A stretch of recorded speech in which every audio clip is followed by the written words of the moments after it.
चलिए दोस्तों, कैसे हो आप लोग। तो दोस्तों मैं आप सभी का स्वागत करता हूं आपके अपने प्रदीपगिरी 11th एंड 12th अकेडमी पे।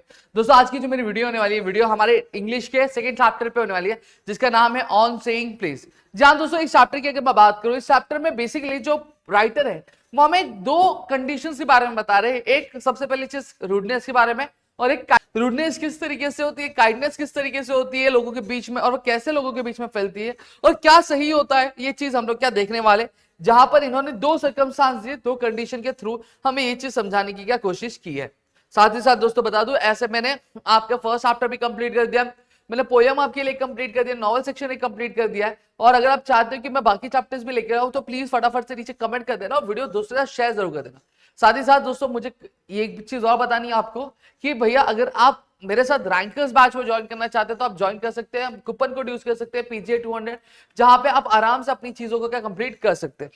तो चलिए शुरुआत करते हैं, समझने की कोशिश करते हैं ऑन सेइंग प्लीज के बारे में। ठीक है, इस चैप्टर के बारे में इसमें क्या है, कैसा है और किस तरीके से चीजें होने वाली है। ठीक है, so let's begin, not waste the time. ठीक है, क्या बोला गया, सबसे पहली चीज अगर मैं बात करूं तो इसमें कैरेक्टर, इसमें हम चार कैरेक्टर्स के बारे में पढ़ने वाले। एक लिफ्ट के बारे में, एक लिफ्ट पैसेंजर, यहाँ पे लाइफ लिखा हुआ, एक पोलाइट कंडक्टर के बारे में, और एक ऑथर और के बारे में पढ़ने वाले हैं। यहाँ पे अगर मैं बात करूं तो ये जो पूरा चैप्टर है, ये चैप्टर किस पे बेस्ड है, ये जो चैप्टर है बेस्ड है आपके किसके ऊपर, इंपॉर्टेंस क्या होती है पोलाइटनेस की, और साथ ही साथ सिविलिटी और वर्सेस रूडनेस का में कौन सा बेटर है, कौन सा अच्छा, इस चीज के बारे में हम लोग देखने वाले हैं। तो चलिए शुरुआत करते हैं और समझने की कोशिश करते हैं।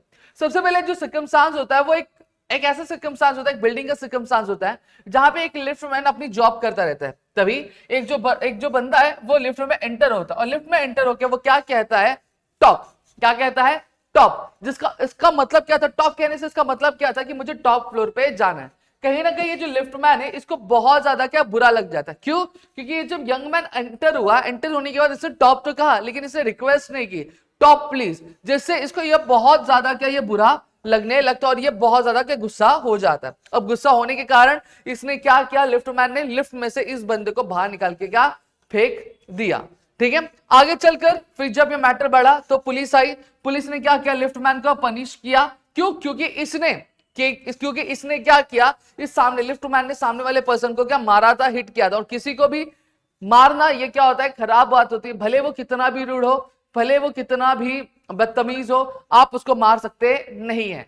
सही बात है। अब यहां पे अगर मैं बात करूं तो लॉ, हमारा जो कानून है, हमारा कानून हमेशा किन चीजों को पनिश करता है, हमेशा उन चीजों को पनिश करता है, जैसे चोरी किया या फिर किसी ने आपको मारा या फिर आपने किसी को मारा तो वो पनिश किया जाएगा। लेकिन कोई अगर आपसे रूड है यानी बदतमीज है या फिर आपसे कोई प्लीज नहीं कह रहा है, ये किसी भी तरह का क्राइम होता नहीं है, ये किसी भी तरह का क्राइम होता नहीं है। ठीक है, we can not hit people just because they talk badly, if it did people will fight all the time. और यहाँ पे क्या बोला गया है, यहाँ पे ये बोला गया है कि हम किसी को भी हम इस बोलते ना इस बुनियाद पे कभी मार नहीं सकते कि उसने उल्टा बात की या फिर उसने अच्छे से बात नहीं की या फिर उसने रूडली बात की। इस बेसिस पे तो हम कभी किसी को मार ही नहीं सकते। और अगर हम ऐसा करते हैं तो हर टाइम हम क्या करते रहेंगे, लड़ते रहेंगे। अब जो लिफ्टमैन था, लिफ्टमैन को बहुत ज्यादा बुरा लगा। बुरा इसलिए नहीं लगा कि उसको पनिशमेंट मिली, बुरा इसको इस वजह से लगा क्योंकि ये जो बंदा था, इस बंदे ने क्या किया, इसको इज्जत नहीं दी। और अगर मैं बात करूं तो इसकी जो फीलिंग से बहुत ज्यादा हर्ट हुई, और ये फीलिंग इतनी हर्ट हुई कि अगर उसको चोट लगती तो उतना दर्द नहीं होता जितना उसकी जो बेइज्जती हुई, कि जब उसने उसको क्या किया, उससे रूडली बात किया, तो उसको जितना फील हुआ उतना उसको शायद कहीं चोट लगती तो भी उसको दर्द महसूस नहीं हुआ। ठीक है, but the law does not punish people for hurting feelings, so the liftman should not have used violence. अब यहाँ पे क्या बोला है, लॉ जो है कभी भी लोगों को पनिश नहीं करता अगर वो आपकी फीलिंग्स हर्ट करते हैं। तो इसलिए जो लिफ्टमैन है उसको क्या वॉयलेंस यूज करना नहीं चाहिए था। अब यहाँ पे क्या बोला गया, यहाँ पे हमें ये चीज बोली गई है कि जो रूडनेस कभी भी क्या होती है, एक पर्सन से क्या होती है दूसरे पर्सन से पास होती रहती है। क्या होती है, पास होती है। जैसे फॉर एग्जांपल मैं हूं, मुझे किसी चीज का गुस्सा आ रहा, मैं आप पे करूंगा तो आपको मेरे पर गुस्सा आएगा, तो आप वो गुस्सा मुझ पे निकाल पाओगे नहीं, आप किसी और पे निकालोगे, फिर वो बंदा किसी और पे निकाल। तो ऐसे करके जो गुस्सा है, जो रूडनेस है, वो एक इंसान से दूसरे इंसान क्या फैलती है। वैसे ही जो लिफ्ट में जो बंदा एंटर हुआ रहेगा, हो सकता है कि उसको भी किसी चीज का गुस्सा होगा, किसी ने उसके ऊपर गुस्सा निकाला होगा, उसको फ्रस्ट्रेट किया होगा, इरिटेट किया होगा, जिसकी वजह से उसका जो गुस्सा है वो लिफ्टमैन पे क्या निकल गया। ठीक है, समझ में आ गया। One rude act can spoil many peoples mood in one day. और एक जो रूड मतलब एक जो गलत व्यवहार होता है, गलत बिहेवियर होता है, वो क्या करता है, सभी लोगों का क्या मूड क्या क्या खराब कर सकता है। हाँ, liftman was wrong but the people still feel bad for him. हालांकि हम जानते हैं कि लिफ्टमैन ने गलत किया था, उसको मारना नहीं चाहिए, भले वो उसने कितना भी रूडली बात किया था, बदतमीजी से बात किया था, उसको मारना नहीं चाहिए था, लेकिन फिर भी जो लोग थे उन्हें लिफ्ट के मैन के लिए क्या बहुत ज्यादा बुरा महसूस हो रहा। Saying please and thank you shows good manners. किसी से भी जब हम प्लीज बोलते हैं या फिर थैंक यू कहते हैं तो कहीं ना कहीं हमारे अच्छे तौर तरीके हमें क्या हमारे क्या बतलाता है। This small words help people live happily together. और ये जो छोटे छोटे शब्द होते हैं ये कहीं ना कहीं हमें लोगों के बीच में क्या खुश रहने में क्या मदद करते हैं। It's better to ask kindly to order someone. Good manners make life easy and peaceful for everyone. और यहाँ पे कहा गया है कि किसी को भी थैंक यू बोलना, ठीक है, किसी को भी प्लीज बोलने से क्या एक जो इज्जत होती है, एक जो बोलता है ना, एक जो रिलेशन होता है बहुत अच्छा बनता है। ये चीज बहुत ज्यादा अच्छी होती है किसके कंपैरिजन में, किसी को हम ऑर्डर देते हैं उसके कंपैरिजन में बहुत ज्यादा अच्छी होती है। और किसी से अच्छी तरीके से बात करना, प्यार से बात करना, ये क्या कहते हैं, एक इंसान की जिंदगी को बहुत ज्यादा आसान बना देता है और बहुत ज्यादा सुख शांति वाला बना देता है। समझ में आ गया। तो यहाँ पे ये क्या बात किया गया, ये पूरे रूडनेस के बारे में बात किया गया था कि किस तरह की रूडनेस थी, ठीक है, किस तरह की बातचीत थी, इस चीज के बारे में यहाँ पे बात की गई थी कि रूडनेस किस तरीके से फैलता रहता है और क्या अच्छा है, रूडनेस अच्छा है कि आपका किसी से प्यार से बात करना अच्छा है। फिर उसके बाद क्या बोला गया, अब यहाँ पे हम बात करेंगे दूसरे दो कैरेक्टर्स के बारे में, एक बस कंडक्टर के बारे में और एक हम ऑथर के बारे में बात करेंगे कि ऑथर का एक एक्सपीरियंस है, ठीक है। अब यहाँ पे अगर बात करें जो राइटर है जो इस चैप्टर के राइटर है, जो ऑथर है, वो किसके बारे में बात करें, वो एक बहुत ही पोलाइट और काइंड बस कंडक्टर के बारे में बात करें। हालांकि अगर मैं बात करूं, ऑथर कहते हैं कि कई सारे जो कंडक्टर्स होते हैं बहुत ज्यादा इनोसेंट होते हैं, बहुत ज्यादा प्यार से बात करते हैं, बहुत ज्यादा काइंड होते हैं, लेकिन उसमें से कुछ रूड भी होते हैं। लेकिन जिस बंदे के बारे में हमारे जो ऑथर बात करने वाले, वो कुछ बहुत ज्यादा ही एक्स्ट्रा ऑर्डिनरी ही काइंड था, एक्स्ट्रा ऑर्डिनरी ही क्या पोलाइट था। वो हमेशा हर एक पैसेंजर को क्या रिस्पेक्ट देता था और हमेशा उनसे क्या बहुत ही प्यार से बात क्या करता था। इसलिए जो राइटर है उनको क्या बुलाते थे, कंडक्टर क्या बुलाते थे, द पोलाइट कंडक्टर बुला के उसके गुड मैनर्स को वो प्रेस क्या किया करते थे। एक दिन क्या हुआ, जब राइटर बस पे चढ़े तो उनको ये पता चला कि उनका जो बटुआ था, उनका जो वॉलेट था, वो वॉलेट वो लाए नहीं है। उन्होंने कंडक्टर को बहुत ही हॉनेस्टली कहा कि मैं पे नहीं कर सकता। हालांकि अगर मैं बात करूं, ऐसे जब कभी भी हम किसी कंडक्टर को कहेंगे तो बट ऑब्वियस बात हमें बस से उतार देगा या फिर हम पे गुस्सा करेगा कि पैसे नहीं है तो आप बस पे चढ़े क्यों, आप अभी उतर जाओ, ऐसी सारी चीजें करेगा। लेकिन ये जो बस कंडक्टर, ये बस कंडक्टर किसी भी तरह का क्या एंग्री हुआ, क्या गुस्सा नहीं हुआ, ठीक है। उसने क्या किया, the conductor smile and said, conductor ने स्माइल किया और कहा ठीक है, इट्स ओके। उसने क्या किया, राइटर को एक टिकट दिया और उस पे भरोसा दिखाया कि ये जो ऑथर है, ये ऑथर आगे चल करके मुझे पे कर देगा। लेकिन ये जो ऑथर था, ये ऑथर की किस्मत बहुत ज्यादा अच्छी थी कि उसको एक कॉइन क्या मिल गया जिससे वो टिकट का पैसा क्या दे पाया, ठीक है। लेकिन जो ऑथर था वो आपके कंडक्टर के बिहेवियर से बहुत ज्यादा क्या बोलते ना इंप्रेस्ड हो गया था। फिर यहाँ पे क्या बोला, दूसरा दिन कंडक्टर गलती से राइटर के पैर पे चढ़ गया, मतलब उसके टो पे चढ़ गया, ठीक है।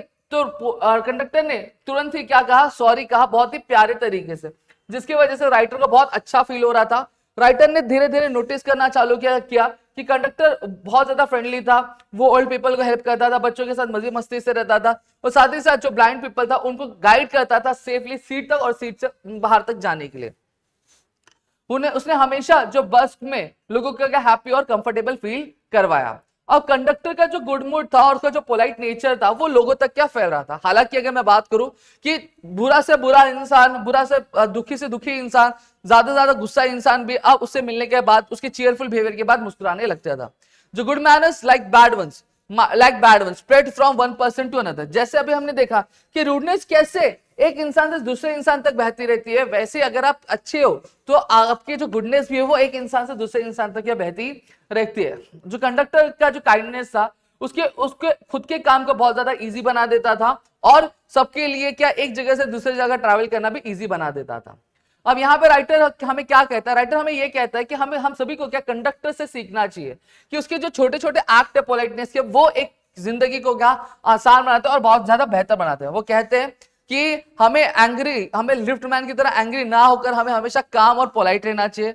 पोलाइटनेस कभी भी हमारी वीकनेस नहीं होती, वो हमारा क्या एक पावरफुल वे, ताकि हम जिससे क्या हम अपना स्ट्रेंथ और कंट्रोल क्या दिखा सकते हैं। Just like the story of lord Chesterfield, true victory comes when we stay kind even to rude people. अब यहाँ पे क्या गया, ये जो कहानी है बिल्कुल लॉर्ड चेस्टरफील्ड की तरह की कहानी है। ट्रू विक्ट्री कभी भी आपके पोलाइट और काइंड रहने से होती है, हालांकि रूड इंसान से भी। अब यहाँ पे लॉर्ड चेस्टरफील्ड की कहानी क्या वो भी मैं आपको बता दूं। लॉर्ड चेस्टरफील्ड की कहानी बहुत पुरानी कहानी है लंदन की, जब लंदन इतना डेवलप नहीं हुआ करता था, आज के टाइम पे बहुत ज्यादा डेवलप है, ठीक है। लंदन में जो रोड हुआ करते थे बारिश के टाइम पे बहुत कीचड़ कीचड़ हुआ करते थे, हाँ, लेकिन दीवार से लटकी लग की जो फुटपाथ थी, ये फुटपाथ जो थे, ये फुटपाथ क्या होते थे, अच्छे थे, और इस पे हमेशा उन्हीं लोगों को चलने दिया जाता था जो बहुत ज्यादा खास हुआ करते थे और बहुत ज्यादा पोलाइट हुआ करते थे। एक दिन लॉर्ड चेस्टरफील्ड इसी वॉल को पकड़ के क्या हुआ, आ रहे थे, तभी एक रूड पर्सन आया और क्या कहता है, I never go to a wall to this काउंटल। काउंटल मतलब क्या, किसी इडियट को मैं ये वॉल देता नहीं हूं। तो लॉर्ड चेस्टरफील्ड अगर चाहते, जब उनको इडियट कहा गया कि मैं किसी इडियट को किसी रूड को ये वॉल नहीं देता, तो वो चाहते तो लड़ सकते थे या फिर उल्टा पुल्टा बोल सकते थे, लेकिन लॉर्ड चेस्टरफील्ड ने ऐसा कुछ नहीं किया। वो चुपचाप कीचड़ में उतर गए और उन्होंने कहा लेकिन मैं देता हूं। मैं कहने का मतलब क्या था कि भले तुम किसी रूड पर्सन को नहीं देते होगे, किसी इडियट को नहीं देते होगे, लेकिन मैं जाने का रास्ता क्या देता हूं। और बहुत ही काइंडली उन्होंने एक तमाचा जैसा जवाब क्या उनको दे दिया। तो यही कहानी थी आपके लॉर्ड चेस्टरफील्ड की, समझ में आ गया। तो यहाँ पे पूरा का पूरा चैप्टर मैंने खत्म कर दिया, ठीक है। होप्स आपको चीजें क्लियर हो गई। Still if you have any doubt please do let me in the comment section. और भी ऐसे वीडियोस चाहिए तो प्लीज फटाफट से मुझे बता जरूर देना, ठीक है। मिलते हैं हमारी अगली वीडियो में, तब तक के लिए घर पे रहो सुरक्षित, अपना ध्यान रखना दोस्तों। जय हिंद दोस्तों।